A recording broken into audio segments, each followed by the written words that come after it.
You know that feeling when someone shows up for you just when you need it most? That's what Uber is all about. Not just a ride or dinner at your door.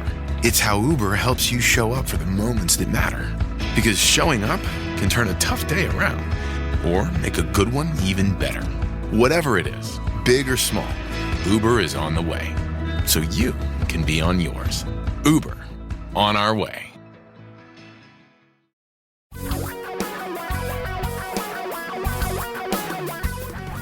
Reality radio for a really great future. We're talking real money. Oh my gosh, I'm so excited about today's show. I've rarely been this excited about a show. I am just chomping at the bit to do this podcast. Boy, this is going to be a good one. You're going to like this one a lot. Got good questions. Got a great phoned-in question about Dave Ramsey. And I'm going to save that till the end because it's the most fun part. And that way you'll stick around. Well, you can always skip forward. It's a podcast. Also wanted to mention that today, Friday, the 24th of July, time flies, huh? I appeared on the podcast Stacking Benjamins, which was a great deal of fun, even though I really stunk at the trivia question. So it's a podcast on all the podcast services called Stacking Benjamins. Nice people. It's fun to hang out with them, talk about FIRE, financial independence, retire early, you know, that thing. So check it out and stick around for this podcast and tell everybody about what we do here. And what we're going to do today is it's really another question day, and there's a reason for that. I'm behind on questions. So I'm going to do a few written in questions, and then I'm going to do the phone call, which came into 855-935-TALK, 855-935-8255. Oh, I also forgot to mention, in addition to typing in questions at talkingrealmoney.com, we have a new little widget gadget thingy on there. There's a little microphone button, and you can now record your question on your computer's microphone or an external microphone, and just click that, and it'll come right to me, and I can edit it right into the show. And again, give me more information rather than less, because I can always take some out if it's not necessary. Okay? So go check that out. It's at talkingrealmoney.com. Just click on the contact button, and you can either do the written question form or the oral version. Now, to today's questions. This first one is about active ETFs. Hi, Don and Tom. Tom's not here right now. Since there are now managed ETFs, how do they differ from closed-end funds? I am not expecting to buy either, but would like to know what the difference is. Good. Thanks for the entertaining show that keeps us from straying into the dangerous allure of individual stock picking. You're welcome. Glad to do it. And by the way, individual stock picking is dangerously alluring. Closed-end funds, they've been around for a long time. As a matter of fact, closed-end funds actually predate mutual funds. The very first mutual fund, I believe, was a closed-end fund. A closed-end fund raises X amount of money, and then it closes to new investors. And then the manager manages the money that is there. However much that is, they try to grow it into more money, or eventually they, make mistakes and go away. But it does not ever take in new money again. It trades on the exchanges as a stock, but it's really a mutual fund without new money coming in. And its price can vary depending on the market, not necessarily on the value of the assets, which is, you can get these big spreads between what the portfolio is worth and what the market thinks it's worth. Exchange-traded funds had been, up until recently, a purely index product.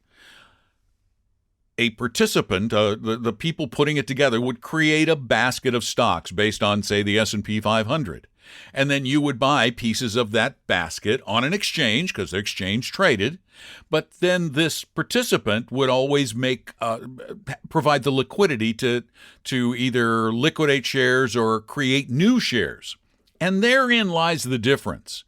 A closed-end fund never creates new shares. A managed ETF can create new shares to meet demand for shares. So there's going to be, really the only thing you're going to see is probably a smaller spread between bid and ask. You're not going to see these big premiums or discounts to net asset value.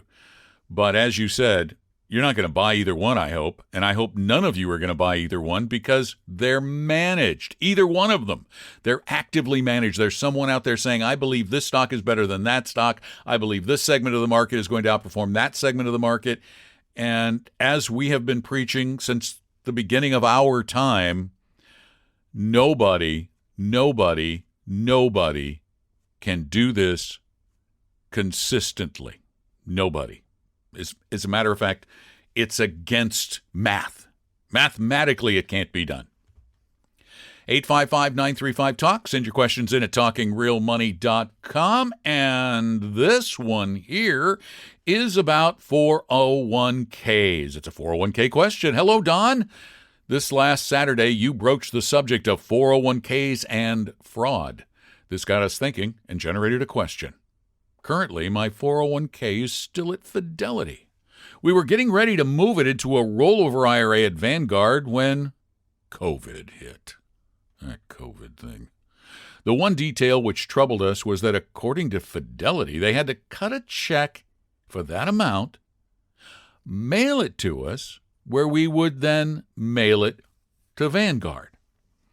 The 401k is about $1.5 million, and we would prefer to have it moved electronically for our own peace of mind. The 401k is in a proprietary company mutual fund, which would have to be sold before moving to the rollover. Do you have any ideas to accomplish the transfer with the least amount of trouble for the parties involved? I thought about rolling it into an IRA at Fidelity as cash and then transferring to an IRA at Vanguard from there. Any ideas? Thanks for what you and Tom do. That was one of my ideas. Just have Fidelity put it in a Fidelity IRA in cash.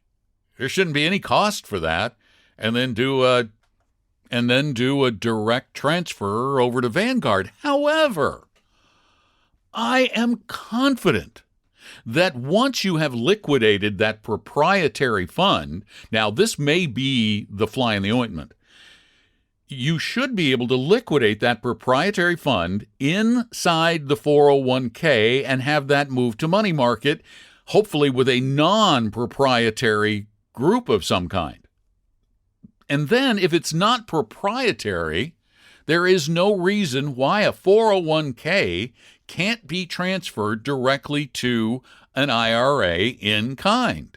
There's no reason that I'm aware of. None whatsoever. There may be some obscure thing that I never heard in all the years I've been doing this, but I do know that 401ks have been moved into IRAs without you taking a check, which creates a rollover as opposed to a transfer. So what I would probably do first is ask Vanguard if they can go ahead and do an in-kind, get the assets moved into a money fund of some kind, and then ask Vanguard to instigate an in-kind transfer and see if it doesn't work. Otherwise, I think the Fidelity idea should take care of it. Thanks so much for the note. You can send yours in at talkingrealmoney.com. Just click on the contact button. You can also send an audio question now. Very cool, huh?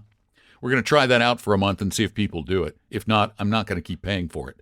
So if you don't want to call, but you want to send a question in, and by the way, the quality should be a lot better because you'll be sending it in through your computer mic or an external microphone, and you can get really good external microphones for not a lot of money.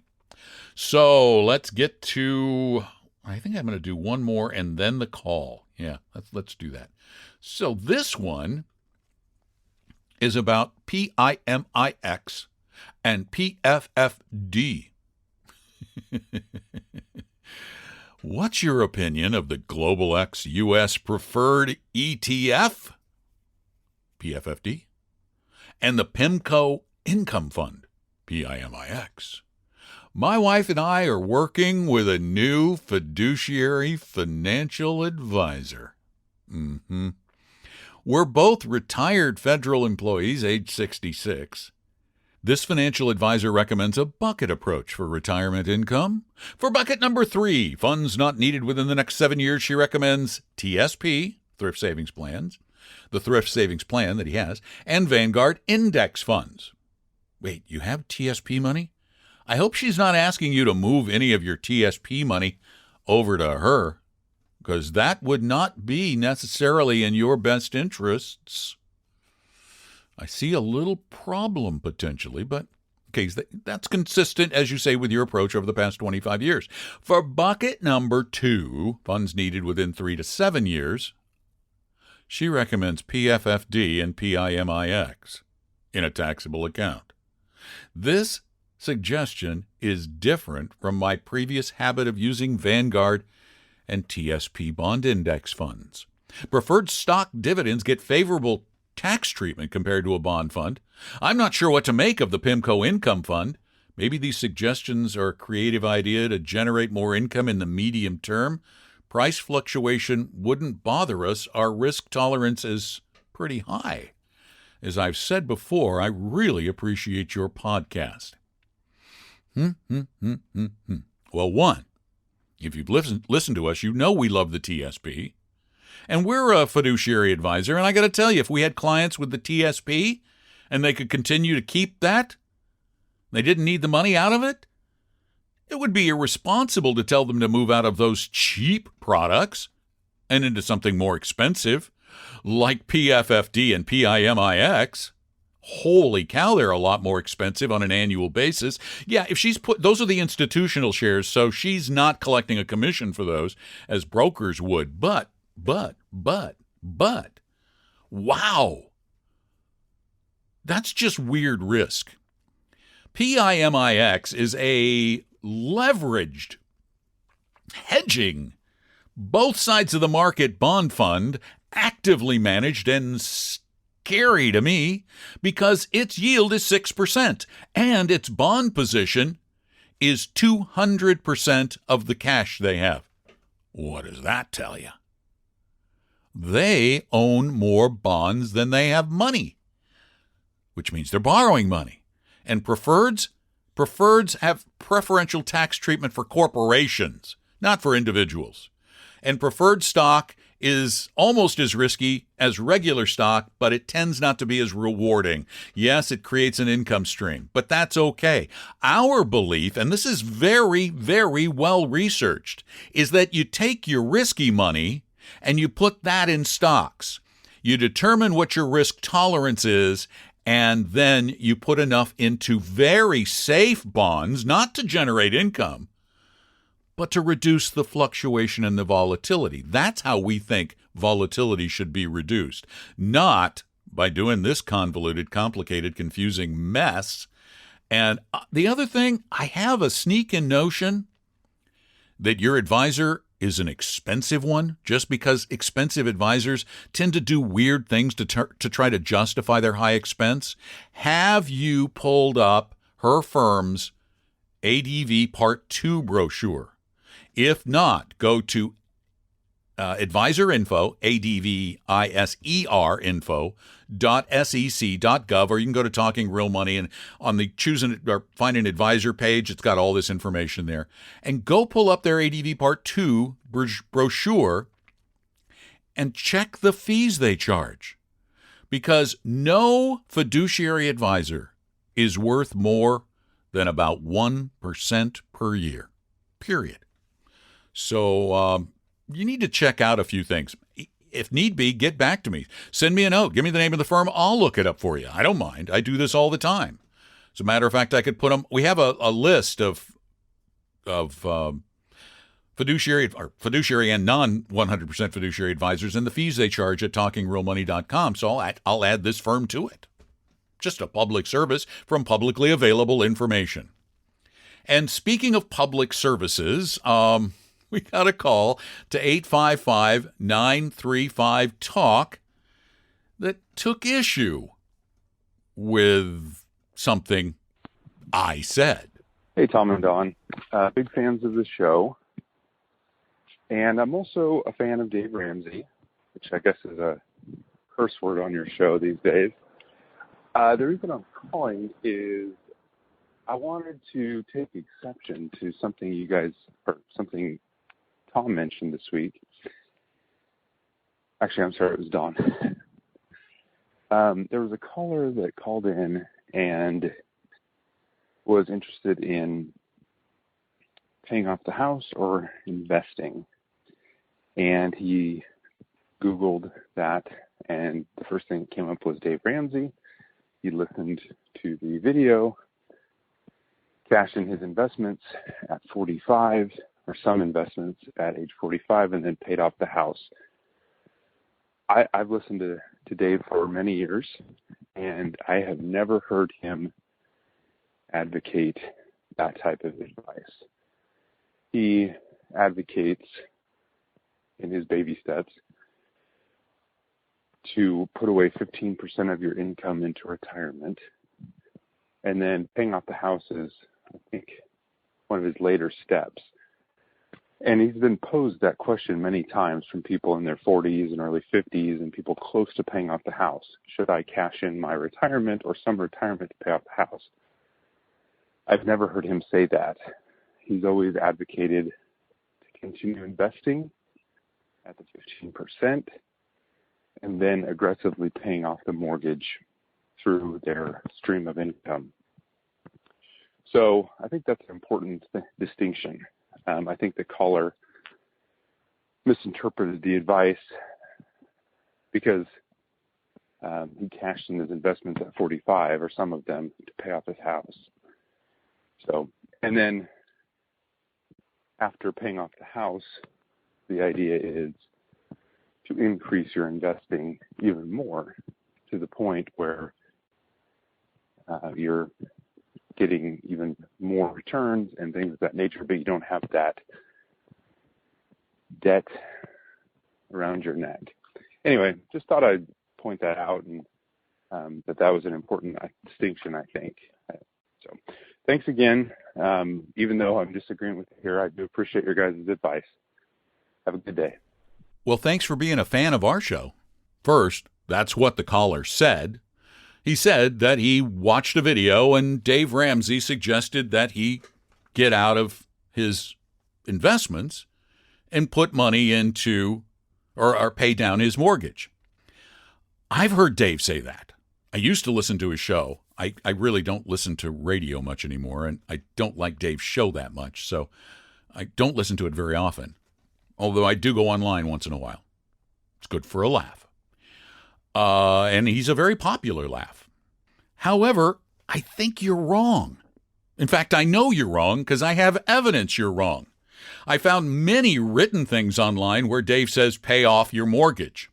In fact, he even calls people like me who say, well, don't necessarily pay off your mortgage because from a financial standpoint, it doesn't make sense. He calls us doofuses. Just his prerogative. He can call me a doofus all he wants, and I can say, I disagree with Dave, all I want. As a matter of fact, the fair use doctrine even allows me to take a little clip of audio from a video Dave did in 2019 that actually advises a caller who called in to say, I have money in my investments, I've done my 15%, I've done all the baby step stuff. Should I take this money in my investment portfolio and pay off or start to pay down my mortgage? And here is Dave's response. Oh, and by the way, he has just finished listing off 5 baby steps. 6 is pay off the house early. So above 15% going into retirement and above kids' college check, we would say throw everything at the house, which is the $90,000 that's in discussion here, unless you don't have an emergency fund. If you don't, we'd use some of the $90,000 for that and throw the rest at the mortgage. I listened to the whole call, and Dave advised paying down the mortgage and then using the money you're not paying on the mortgage every month to invest. But that doesn't make any sense, because if you have a big chunk of money and you invest it now, you get the benefit of what is generally a rising market for broadly diversified portfolios of equities. Generally, you could be wrong. It could go down, but it goes up substantially more than it goes down. it's about 75% of years the market rises and 25% it falls. So the odds are in your favor. And if you have money at 3%, and by the way, Dave recommends 15-year mortgages. The 15-year rates right now, I'm getting one right now at 2.75%. They're low. Do you really think it makes sense for me to pay off my mortgage or invest that money in a way that will very likely over the next 15 years, at least if history is any guide, make me far more than 2.75%? You see, the logic escapes me, as Dave's logic often escapes me, because he's such, and I don't blame him. He's really so bent on getting people out of debt, and that's a good thing, that he takes it a little too far. There's good debt and there's bad debt. Not all debt is bad. So I hope that answers the query, but Dave did say it. Thank you all for listening. Remember, you can call anytime, 855-935-TALK, or you can actually record your question at talkingrealmoney.com on the contact form, or just type something up and send it to me, and we'll answer it on a future podcast. Maybe even on the show, but that becomes a podcast. We try to do podcasts about 5 days a week. Sometimes I fail. I'm only human, and I'm the one doing all of this. So, and also check out my my episode. I'm on Friday the 24th on the Stacking Benjamins podcast, which was kind of fun. I enjoyed it. Check it out. Thanks for listening. Tell a friend or two or 100 or so. If you're on the phone, I'm sure you're not going to see them face to face. But let everybody know, because truly in this business, the more the merrier.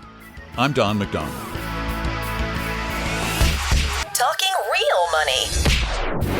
We hope you realize that the information provided on Talking Real Money is for educational and hopefully enjoyable purposes only. Providing personalized financial planning or investing advice takes time, so please consult with a really good fee-only fiduciary investment, tax, or legal advisor. We know a good one. Investing must always involve risk. In other words, you can and probably will lose money at times. Also, as much as you want it, no one can accurately, consistently predict the future.